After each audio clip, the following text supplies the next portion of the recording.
Fantastic. Welcome, everyone. We're at the noon hour, so I'm going to give it just maybe one more minute for more folks to start rolling in, and then we'll get started.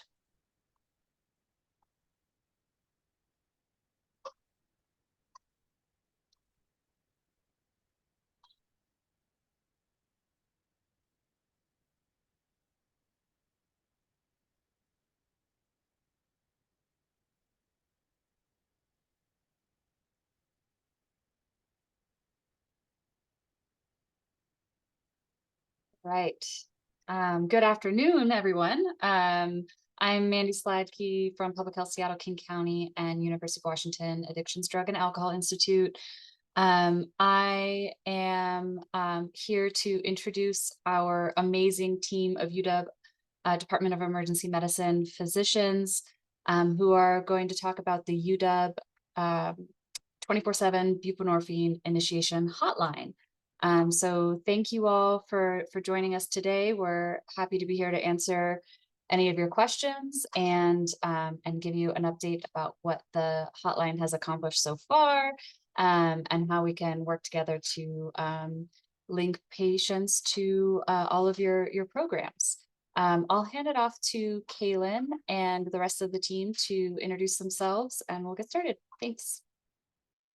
Thank you so much for that kind introduction, Mandy. And it's so wonderful to be here and see so many people on the call, or see everyone on the call. But the title of our talk today is our UW Department of Emergency Medicine Telebup program. And we are so excited to talk about this. I think this is one of our favorite topics of all time. So I wanted to introduce Olivia Hood, who unfortunately isn't on the call, but she's our amazing program manager who is really the backbone of our program. And she said that she could be reached at any time really about this program if we have any additional questions. And then I also wanted to introduce some of my friends on the call, Chris Brish and Lauren Whiteside. And I'm Kaylin Folkley. We're emergency physicians at the University of Washington and kind of all come at this from different angles, I think, whether it's research, pediatrics and adolescent health, and addiction medicine. So we were just really excited to be part of this program and share some of our preliminary data and information with you. So just a few disclosures. So Mandy with Public Health Seattle, King County funded this program. And then our team is also supported broadly by a bunch of other grants, including NIDA, NIMH, and others. And then I just want to say thank you again to Mandy from Public Health Seattle, King County, and also our department, which is the Department of Emergency Medicine at the University of Washington. And of course, you guys for joining us today. And we got a little sneak peek at where all y'all are coming from across the state. And we're just so grateful for the work that you're doing everywhere. And we're excited to learn from you about this too. So a little bit of a roadmap about what we're going to cover today. We'll probably breeze through the opioid crisis because y'all certainly know enough about that. And then we're going to get a deep dive into telehealth regulations, which we've learned a lot about over the last few months. And then the University of Washington's Department of Emergency Medicine Telebup program, our program philosophy, and then a little bit about medications for opioid use disorder, particularly buprenorphine, and then some program logistics and initial data. And hopefully we'll have some time at the end for questions and answers. So again, not to belabor the topic, but we're based in Seattle and King County. And in our county last year, there were 1,141 opioid overdoses. And then just to kind of highlight on this map here, or this figure here, that interestingly, a lot of that was comorbid with stimulant use. So it's a pretty complicated patient population that we're serving. And then just to focus in on in the emergency department, particular our partners in this are emergency medical services. And when we think about them on the front lines, we're also seeing that they're responding to an increasing number of overdoses out in the field. So last year there was more than 8,000, and we're on track again for a similar number this year. So just to take a step back about medications for opioid use disorder, what I like to think about is the opioids that we know, typically that are prescribed. So things like oxycodone, but then others that are on the streets, so like heroin or fentanyl. are short-acting full opioid agonists, meaning that they have a full opioid effect. So they go all the way to the top of that line, but often are short-acting. So they peak and then they go down over time. So as one can imagine, if someone needed to kind of remain feeling well in order to have those opioid receptors kind of saturated with the opioids that they're using, either prescribed or used in other ways, they have to redose frequently over time. So when we think about medications to help with opioid use disorder, they're all kind of addressing those opioid receptors in different ways. So when we think about methadone as a full opioid agonist, so it binds to those receptors in similar ways to oxycodone, fentanyl, heroin, but it lasts for a long period of time. So we see that in that red line there, that methadone binds fully to the receptors, but kind of lasts for a long period of time. So it helps with withdrawal and cravings by saturating those receptors. But on the flip side, because it is a full opioid agonist, when combined with other sedative medications, it can cause respiratory depression or sedation. On the flip side, we have naloxone, which is an opioid antagonist. And there's a medication that works similarly to naloxone called naltrexone, that the FDA formulation that's been approved for opioid use disorder is an injectable form called Vivitrol. And that fully blocks those opioid receptors and prevents other opioids from binding to it. The way it works in our system is a little hand wavy. Actually, by binding to those opioid receptors, it decreases cravings. And it's actually been demonstrated to decrease cravings in lots of other kind of substance use disorders and other types of addictions as well. But we don't typically talk about those in kind of the urgent emergent setting because patients have to be abstinent from opioids for 7 to 10 days before starting. And there's actually been some increasing evidence that patients who are on that might actually be at increased risk for overdose compared to other medications for opioid use disorder. So we typically don't talk about that medicine. And now we're going to talk about our favorite medication, buprenorphine, which is a partial opioid agonist, meaning it binds to those opioid receptors, but in a slightly different way.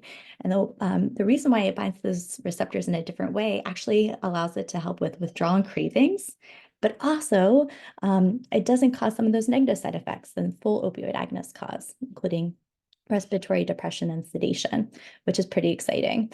So it can also be used for patients who maybe use other substances, including other sedating substances. So we'll kind of do a deeper dive into buprenorphine in a little bit. So for patients with opioid use disorder, there's actually quite robust evidence that it does a lot of amazing things.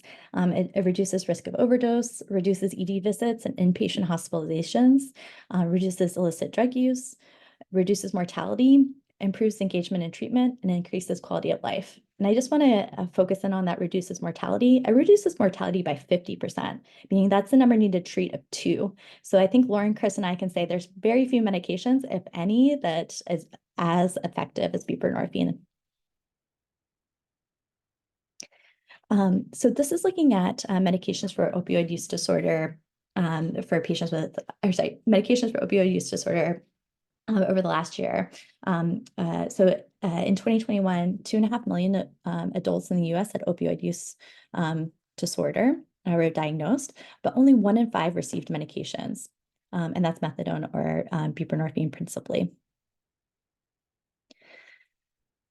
So this is looking at the cascade of care for patients with opioid use disorder. And it's really looking at those first who are at risk, those who are diagnosed with opioid use disorder, those who are treated, and those who stay in treatment. And this is really focusing on those who are diagnosed and initiated a treatment. And we can just see the major drop in patients who are at risk and diagnosed and initiated. And this is really the target population that our program is looking at. Awesome. Thanks, Kaylin. So as you know, as Kaylin mentioned, we're sort of trying to capture that group of people that probably has a diagnosis or should have a diagnosis of OUD and get them initiated into treatment. And we're using telehealth as a way to do that. And we're The federal regulations for telehealth have changed recently, and I don't want to go through the evolution of the change, but what I can say is that there were a lot of regulations that were put in place to adapt to the COVID epidemic when it started in 2020 that have been continued because it has shown that patients have benefited. And so based on these federal regulations distributed by Health and Human Services, physicians have to have audio video capabilities, but the patient can state a preference for audio only and receive an audio only telehealth visit to get a controlled substance, of which buprenorphine is one. And the prescriber and the patient must be in the same state. For the purposes of our program, we're asking patients to be in Washington, and we are obviously located in the state of Washington. What has been interesting as these telehealth regulations changed in as the pandemic started and then evolved, there's been a lot of research showing there was some concern that perhaps these telehealth regulations would be would create harm. And so there's been a lot of research, and this article was published very recently in JAMA, showing that actually patients that get telehealth for buprenorphine, that the medication is safe for them. They do not experience increased risk of overdose, and it's effective. In fact, in this population of patients that was that had Medicaid that was enrolled in Kentucky and Ohio, patients were more likely to have follow-up at 90 days compared to patients that received an inpatient visit. So I think that we can feel pretty good that the telehealth in general is safe and effective. So in response to an RFP that Seattle-King County Public Health put out, we put together a proposal that was selected for funding, and that's what we want to share with you now. This is our team. Right in the middle sits Olivia Hood, who, as Kaylin mentioned, is our program manager and has really been a wonderful leader and coordinator in all of this. We have a group of linkage to care coordinators. We have two right now, Jessica and Meg, who are amazing and superheroes. And then we have a whole group of prescribers depicted here by this picture of cats that answer the phone all the time, or that I should say that are available all the time, and we'll go into those logistics too. This is our team. I wanted to sort of just put the names out there so that you can see, again, it's 14 prescribers. Right now, we're all physicians, 2 linkage to care coordinators, Jessica and Meg, a program manager, Olivia Hood, and we have 1 program assistant, Madeline Parrish. Every physician listed here is a University of Washington Department of Emergency Medicine doc, board certified in emergency medicine, and Kaylin is double board certified in addiction, and Chris holds a double board certification in pediatrics as well. So we're a good group of folks that really feel comfortable initiating BUP on the phone. Our program philosophy, we really wanted this to feel patient-centered, and we thought a lot about what that means. And so we have developed a program that is accessible, meaning that we thought it important to have a 24/7 hotline. So at any time of day, at any day of the week, if a patient calls, the phone is answered, and there's a prescriber available. This really mirrors the care that is provided in emergency medicine as far as accessible. We wanted the care to be empathic. We really want patients to feel comfortable talking to us, and we've done a lot of training with anyone who answers our hotline around trauma-informed care and sort of what patients might be dealing with and how we can ensure that we're understanding what patients might be bringing to the phone call. We want to be responsive, so we recognize that they're calling for medications, but there might be other things that they are, other social determinants of health that are important to address. It's not just the writing the prescription part, but there are other things too. We wanted the call to be efficient, so we really sort of dialed in on a process where the patient can call and get a prescription, and that whole process shouldn't take that long. And some of it depends on how much the patient wants to talk to us, but we can be prescribing a patient medications within 10 to 15 minutes. And that really is in line with our emergency medicine thoughts and the way that we practice emergency medicine to sort of get at the issue right away and make sure that we're eliminating all barriers. And then we wanted patients to feel really respected in the process as they're reaching out to us.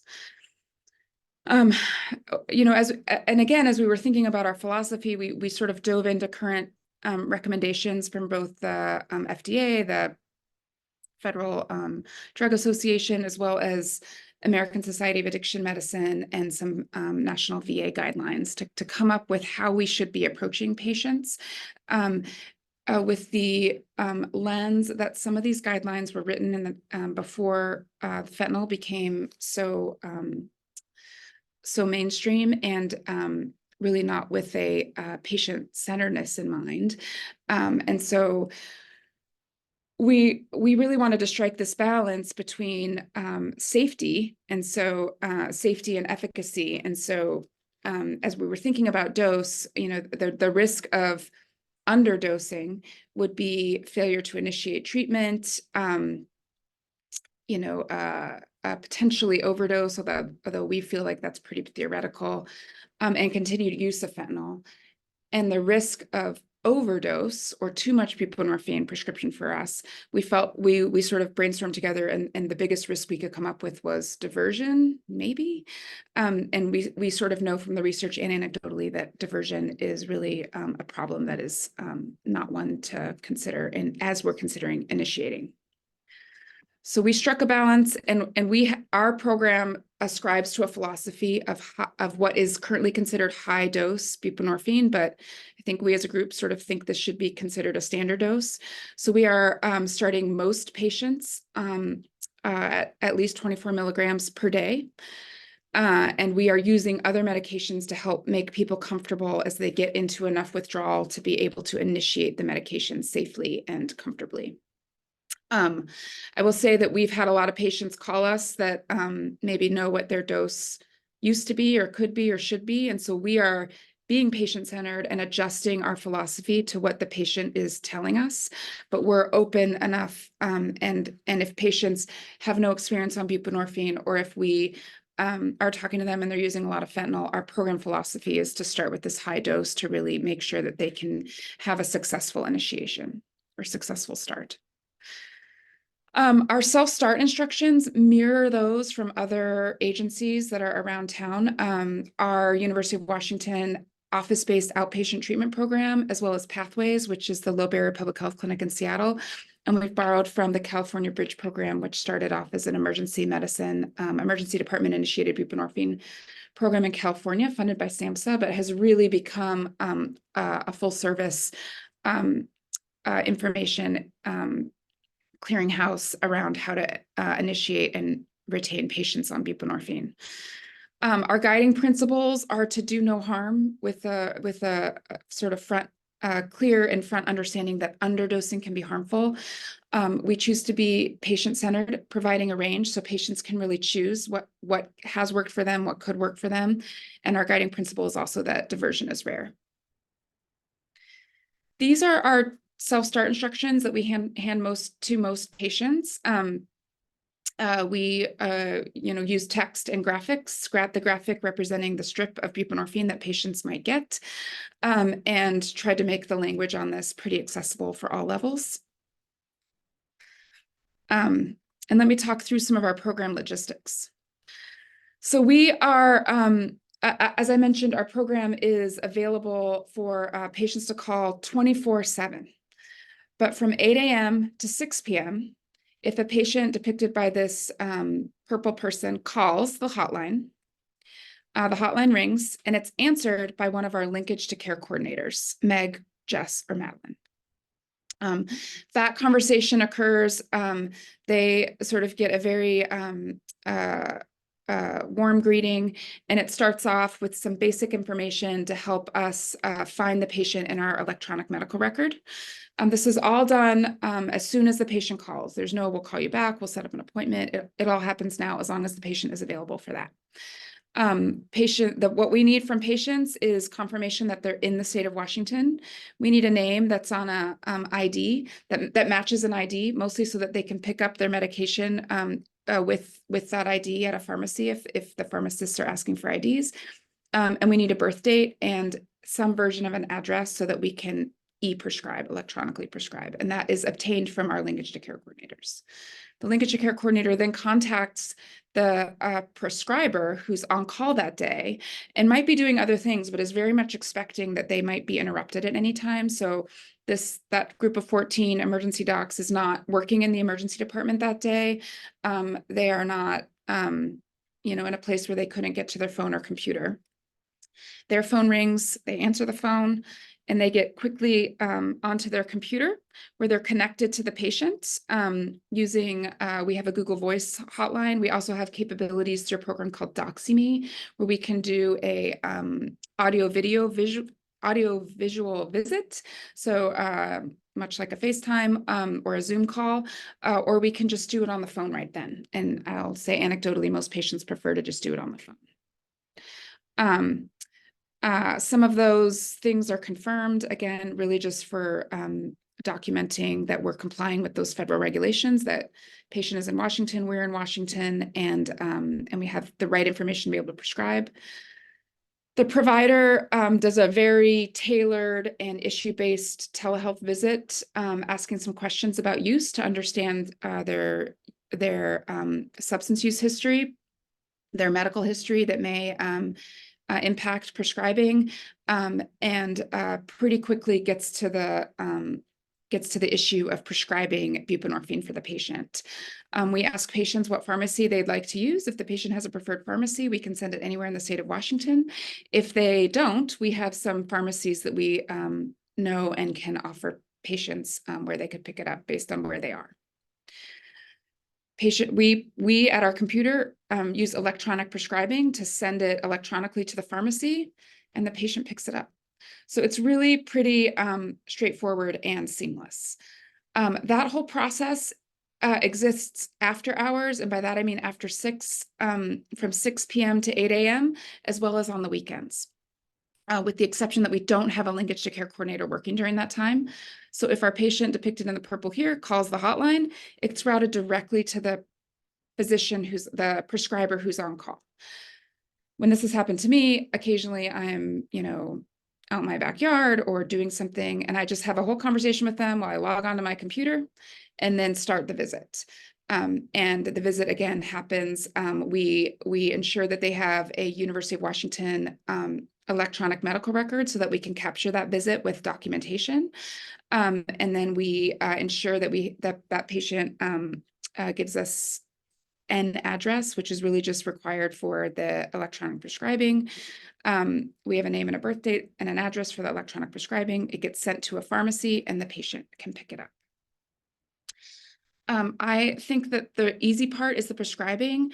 Our linkage to care coordinators help with everything else. So, this program, exists to get the medication, but we are operating under the assumption that there's a lot of barriers. Once the prescription is written, there's a lot of barriers to getting the prescription, taking the medication, getting connected to longitudinal care. We are not a longitudinal care clinic. We are sort of a virtual emergency department specifically for buprenorphine, where we are initiating buprenorphine, but we don't have capacity or sort of the right format to provide longitudinal care. So our linkage to care coordinators are doing all these tasks.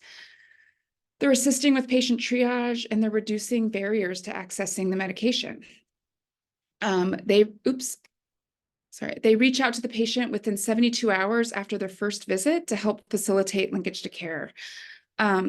And they're completing at least 3 outreach attempts, but usually more, all via phone, case management, and email to ensure that the patient understands the directions, that we can take care of any side effects that might have happened by taking the medication, that we can answer questions about a pharmacy, insurance, transportation, that we confirm that they made it to their appointment, their follow-up appointment.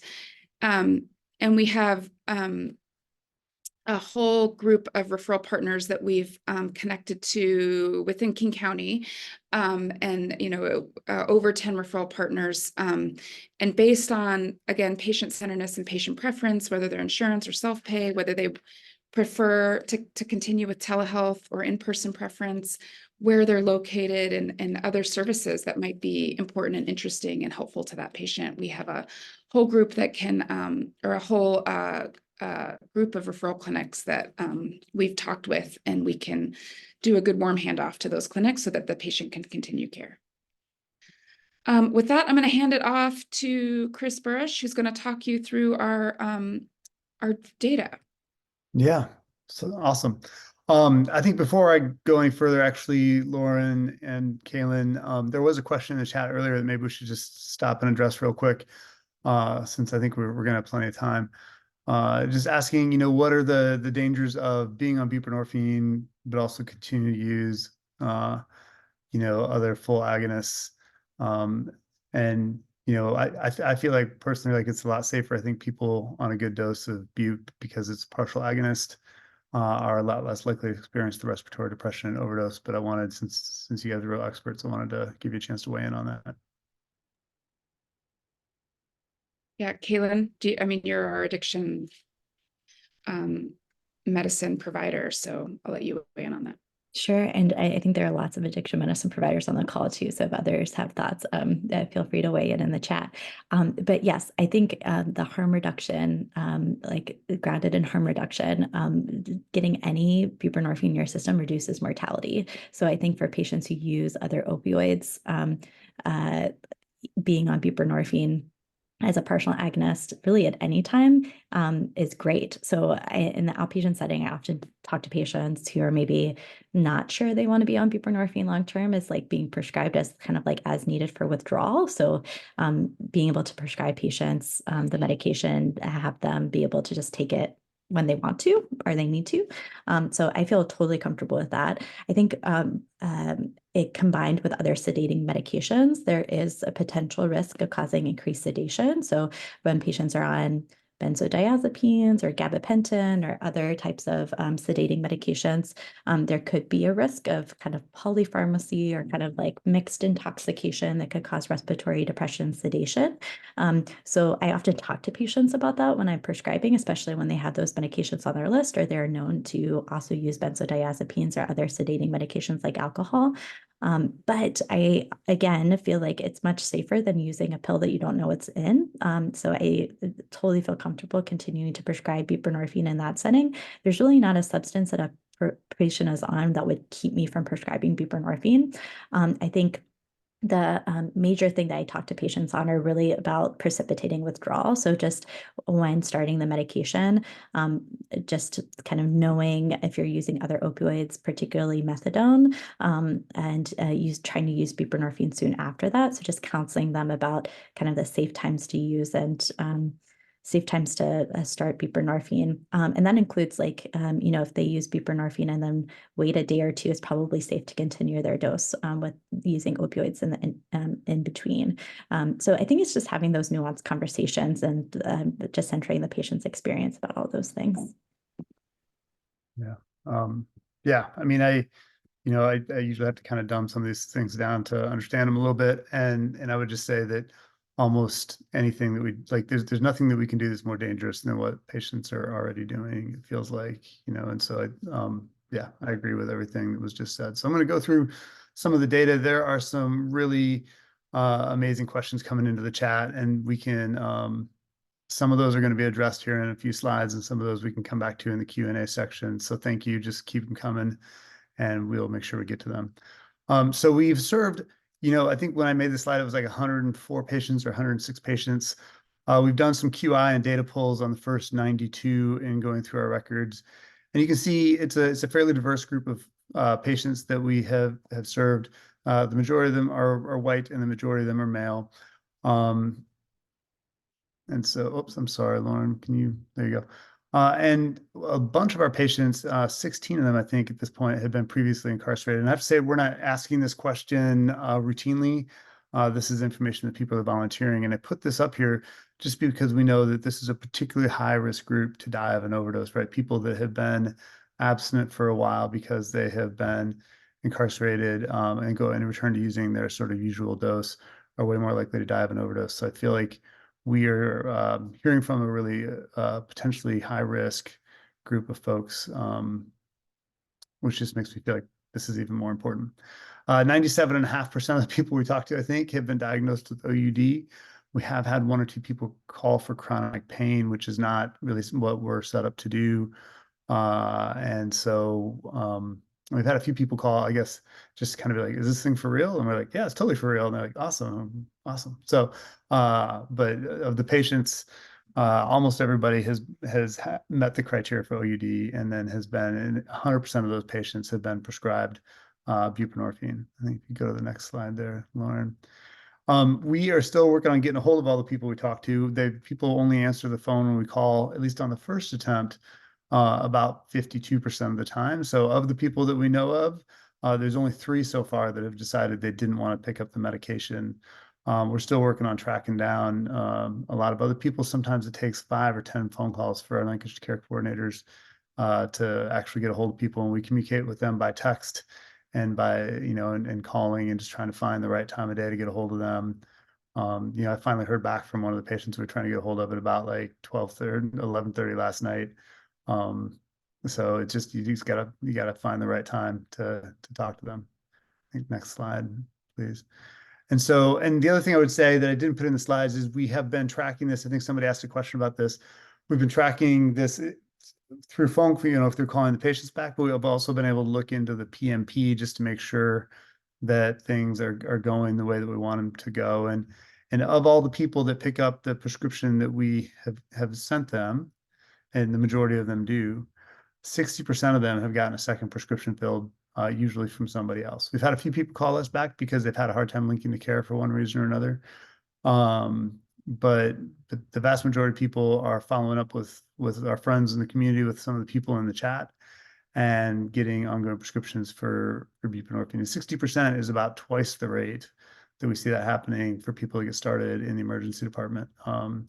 So I think the take home for me is that we're serving a diverse group of people. We've had people from Spokane, all over the state. We had a call from Minnesota the other day, actually, that our linkage to care coordinators did a yeoman's job of looking up Minnesota resources for them and trying to get them connected to care there. We can't prescribe in Minnesota, obviously, but all over the state. And I think it's a diverse group of people geographically. It's a very sick, potentially, group of people.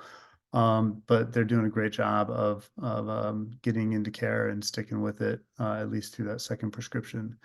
And so we, we'd love to hear from you.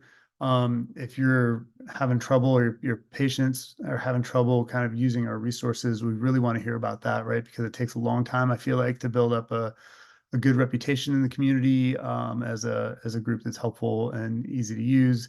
And it takes sort of like one bad interaction to torpedo that. And so if there's things we could be doing better, we definitely want to hear about that. If you have other questions, we want to hear about that. And I think with that, I'd say thanks. We have a bunch of questions in the chat that we can start working through. Yeah, we weren't sure there'd be a lot of questions. So our next question has some questions that we thought you might have, but I think it's worth looking through the chat, or working through the chat and the Q&A to address people's concerns. Does that sound good, Chris? Yeah, I think that sounds great. And so there's one in the Q&A. And so Sheena was asking, are you building a directory of similar programs in other states? I sometimes get calls on the line for people who are traveling and lost or ran out and are stuck then. Man, that is a super good question. We are not actively doing that right now. We are, we have talked to folks that are doing this in California and Rhode Island. And so we kind of have a lot of like-minded friends, but we don't really have, I don't have a Rolodex of other states that are doing this. And that would be something to consider down the road. I think right now we're, that sounds like a version 2.0. Right now we're trying to make 1.0 run pretty well, but I really like that idea. Yeah, and interestingly, a lot of I shouldn't say a lot, but the few folks we know who are doing this in other states are also emergency medicine docs. So there's emergency medicine docs doing this in California, Rhode Island, like Chris said, Pennsylvania, and I thought Minnesota. So yeah, it seems like something that we could grab as we sort of iterate on this program. Yeah, I think it's a great idea. And I can help kind of manage some of the questions in the chat. One of the questions was about insurance. And Chris, if you could speak to paying for medications. You started to talk about that in the chat a little bit. Yeah. Sorry, I'm just not a very good typist. Yeah, so King County is paying us to do this, and so we don't, the service itself is free, and we're super happy to do it. Unfortunately, we don't have a lot of control over what happens once people get to the pharmacy, and so people that have insurance, people that have Apple Health, this is covered. Almost every insurance plan covers this. We do have people that, for one reason or another, their insurance isn't turned on yet or has just changed, and that can get a little bit tricky. And so what we try to do is we work through GoodRx, which is a website, and you can see where you can find the cheapest prescription for buprenorphine on GoodRx, and then you can text people a coupon. And often most of the people we talk to that are in that situation are like, I don't have insurance right now, but I should in a week or so. And so what we'll do is we'll give them like 1 week worth of medication with one refill so that they're going to pay out of pocket for that first week with the coupon. Hopefully it's something they can afford, and then get the refill. And then sometimes we have to talk to pharmacies too and just do partial fills of the prescription. But we work really hard to try and get medicine into people's hands when they need it. I think we have been seeing an increase in the number of people that are calling in active withdrawal. And so we try to be as quick as we can. And the other thing I would just say is that Mandy and Brad Finegood at King County are working really hard with the pharmacies in King County to come up with a way to get medications into people's hands if they have no money at all. And it sounds like there's some progress happening there, but more to come on that, hopefully. That's right. Yes. And if patients don't have insurance, I think we would recommend that they still call the line and we'll problem solve with them. Yes. And we're like our worst case scenario is that we have to send them to an ED to get meds, and like at Harborview ED, at least, the pharmacy there will dispense medications without insurance, knowing that they'll later be reimbursed. And we've only had to do that maybe 2 or 3 times. So it's not very often that has to happen, but sometimes it comes to that. There's also a couple questions about xylazine in the chat, both whether we're seeing it much and whether buprenorphine is effective for xylazine withdrawal. Anyone want to take that? I mean, I can speak to that a little bit. So I don't think buprenorphine is not effective for xylazine withdrawal. It's a different medication, works on different receptors in the brain, and so you have to use different things. Xylazine has not been big so far here. I think when I talked to the King County coroner about a year ago, he said it was something like 0.7% of overdose deaths. That has gone up. When I just talked to him again last week, and he said it's more like 3 or 4% of overdose deaths now involve xylazine, and so that number is rising, and so maybe the xylazine is kind of showing up in our community. But we haven't seen it. At least I don't feel like I've seen it be a big issue, but I'd defer to other folks on the call too. And I would say clinically, patients we see with overdose aren't looking like patients that come in with an opioid overdose respond and act like an opioid overdose. I clinically, as a doc working in the Harborview ED, we're not seeing an abundance of wounds that make us think about xylazine in a way that colleagues have described in places like Philadelphia. And there's a sort of a large toxicology group that has done a lot of samples, blood samples on patients with overdose across the country looking at xylazine. And as Chris said, it just doesn't seem to be here in the same way that it is in other spots. So that doesn't mean it's not coming, but I think the best way to treat somebody who's using fentanyl that might be laced with xylazine is with buprenorphine or other MOUDs.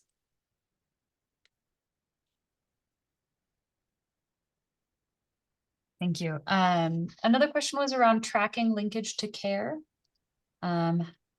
Whether and how that will be done.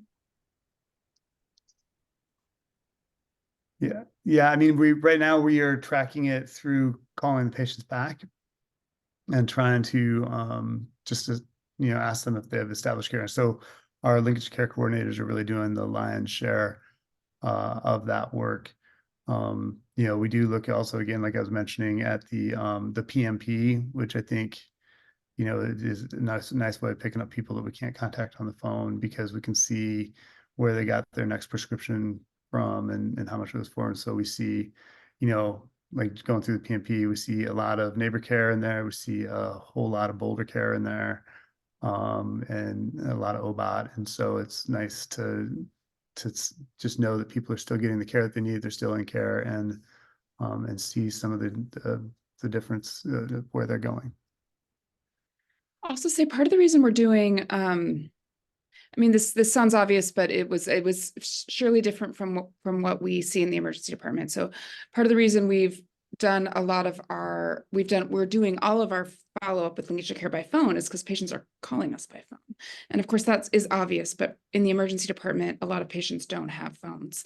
We have had quite a few patients call in with the assistance of their case manager, or, at a social services organization where they're using a phone, and or they acknowledge they don't have a phone, or they're using a friend's phone, or they're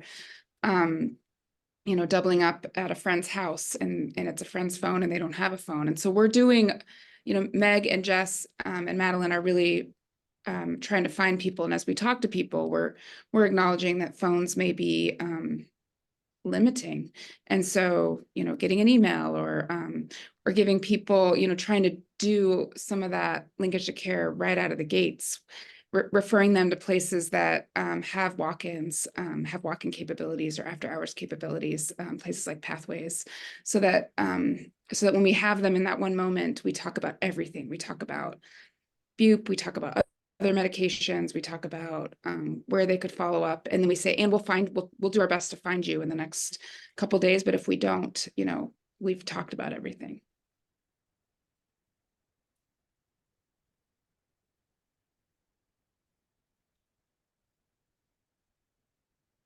Great. There's another question about opportunities, or a question around implementing this model in urgent cares. And Chris, you mentioned something that Wisha might have coming. Oh, yeah. So one of the things that Mandy and I work on a lot and have sort of looped Kaylin on is which is putting together a website that should launch, I think, within the next month, called Scala Northwest. That is going to be, it's a lot like the California Bridge program. And whereas this effort that we're talking about today is really patient focused, right? We ask patients to call and to access the resources. Scala Northwest will really be more provider focused.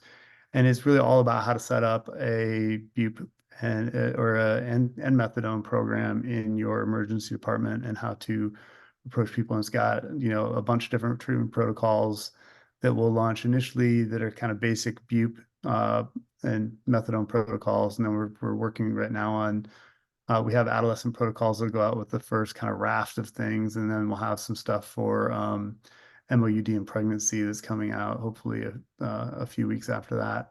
And so that will be available as a resource for anybody who wants to start prescribing in their place. And then I think the other resource that's out there for prescribers really is the 24/7 psych. I can't remember the name of it right off the top of my head, but the psych emergency hotline where you can call and talk to a psychiatrist, and they're all very familiar. We've co-developed the protocols with them, and so they're all using the same protocols and can help walk you through them. So yeah, there's a lot of great opportunities for urgent care. Oh, except it's HCA. Sorry, I get HCA and Wisha mixed up sometimes. A lot of initials.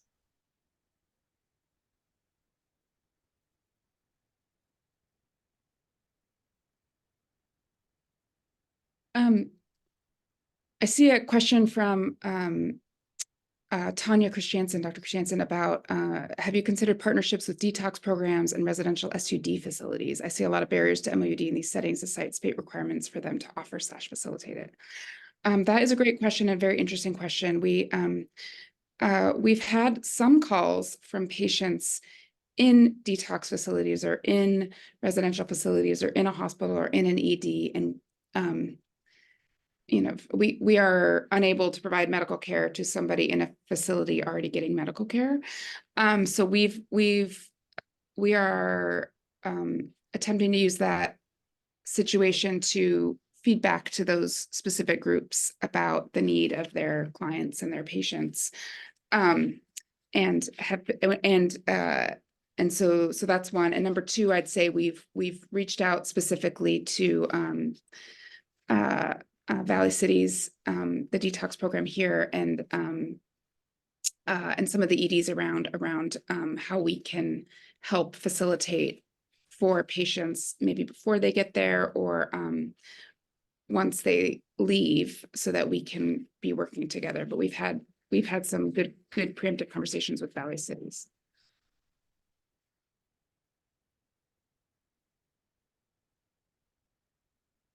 I think we've caught up with all the questions, but if we've missed anything, please maybe just put it into the chat again.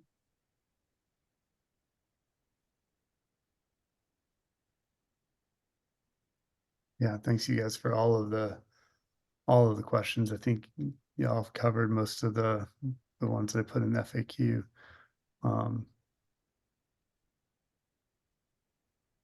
I do see a question from Tony Pedroza, who writes, our clinic exclusively uses Suboxone for both OUD and pain. Would you recommend we expand and use other bupe products, partially limited due to provider familiarity with Suboxone, risk for abuse and bupe monotherapy, etc.? And maybe Kaylin, I don't know. I thought maybe you could address this question. Yeah, sure. I mentioned in the chat, I think the monotherapy is just buprenorphine, commonly Subutex. More historically, that's been used for chronic pain versus Suboxone, which is the combination product of buprenorphine and naloxone, has been used for opioid use disorder. The reason being diversion or suspected diversion.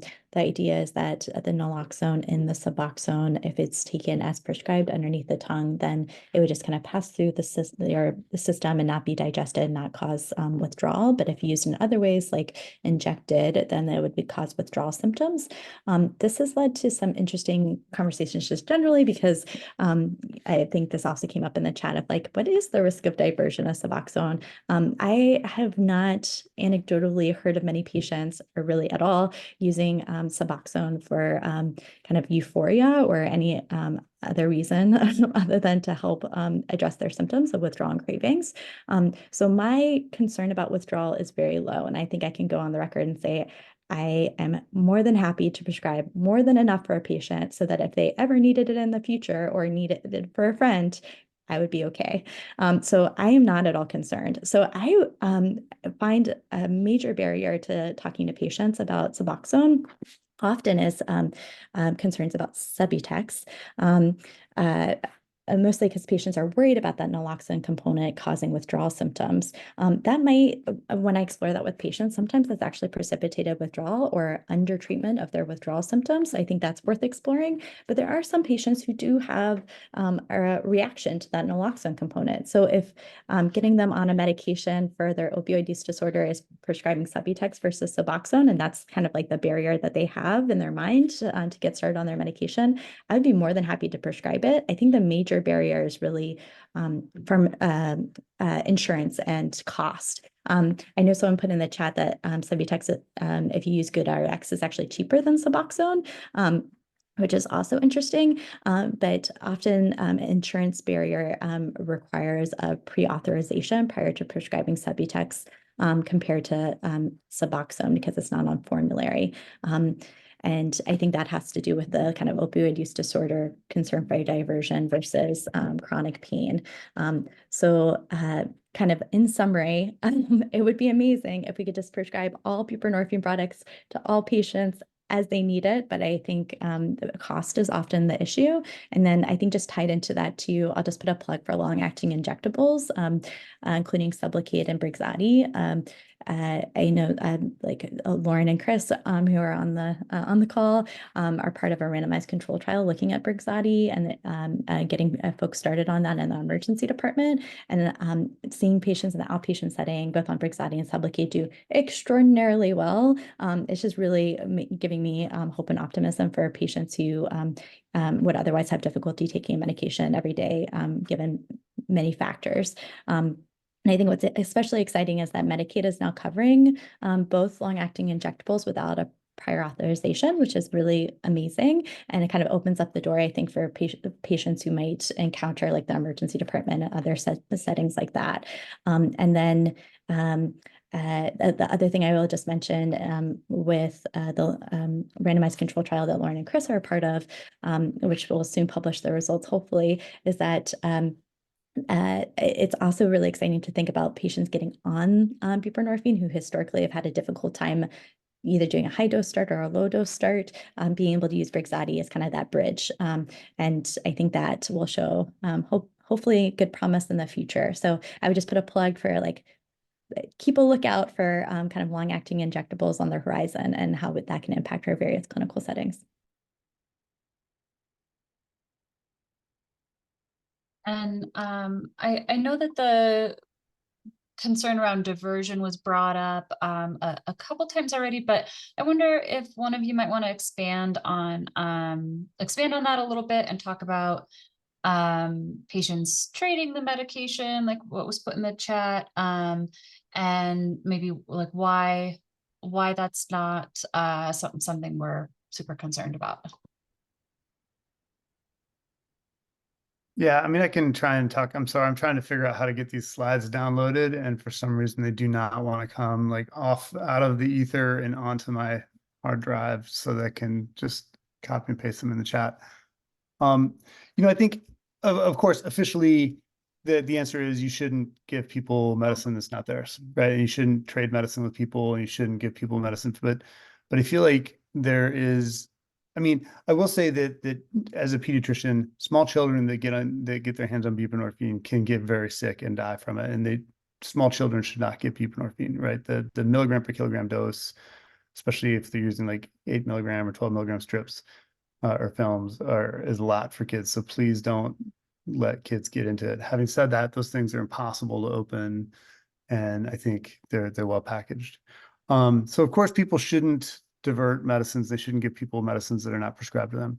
Having said that, I do feel like Suboxone is one of the safest medications out there to divert because it's not going to make you stop breathing. And if someone is standing there, like the times that I've seen this happen have been when I've been doing like street outreach, and someone is, in a flop sweat and miserable and like actively vomiting, and someone comes up and hands them some Suboxone. And if their choice is like take the Suboxone or smoke some fentanyl powder, I think the taking the Suboxone is clearly the safest thing for them to do. So I think that there's no euphoria associated with Suboxone use, especially if you have been using opioids in the past, if you're not opioid naive. And so right. So the test answer is like they absolutely shouldn't divert. I think more practically, it's not something that I'm going to lose any sleep over. Kaylin, but you have some thoughts. Yeah, well, I just want to echo that. And I feel like the perfect story in my mind is like we need to increase access to buprenorphine so much so that patients don't have to use any other opioids if they don't want to. And I think that like a case example of this is like maybe somewhere in King County recently, we recently started the EMS initiated buprenorphine starts in the city of Seattle, and it's not widespread yet. Not all paramedics are using it. So there was a recent encounter in which a patient was in acute withdrawal. There wasn't a paramedic who was trained available, and it turns out that a bystander came by and gave that patient buprenorphine. And it's like our system is such that we can't actually allow that person to get treated in a way in which the medical system would like that to happen. And I think it really speaks a lot to the harm reduction community and, the community of neighbors who like saw the person in distress and reached out and gave them medication to make them feel better. So I think we as medical providers, I'm just speaking for me, but I think I also speak for Lauren and Chris to say that like we are just kind of looking at the harm reduction community and how they treat others and want to mirror that in the way that we prescribe and kind of center patient experience. So I think in that way, I think being able to give patients, buprenorphine in hand for them or for a loved one in case they need it. Yeah, I think that would be a real measure of success of like the medical system is finally starting to serve people's needs when buprenorphine has no street value, right? When you can't trade it because everybody that needs it has it. And so, so I think I agree, Kaylin, that's what we should be concerned about, right? Is that there's still demand that's unmet rather than diversion. The other definition of success is that I think I finally got the slides shared with you in the chat. So maybe, I don't, yeah.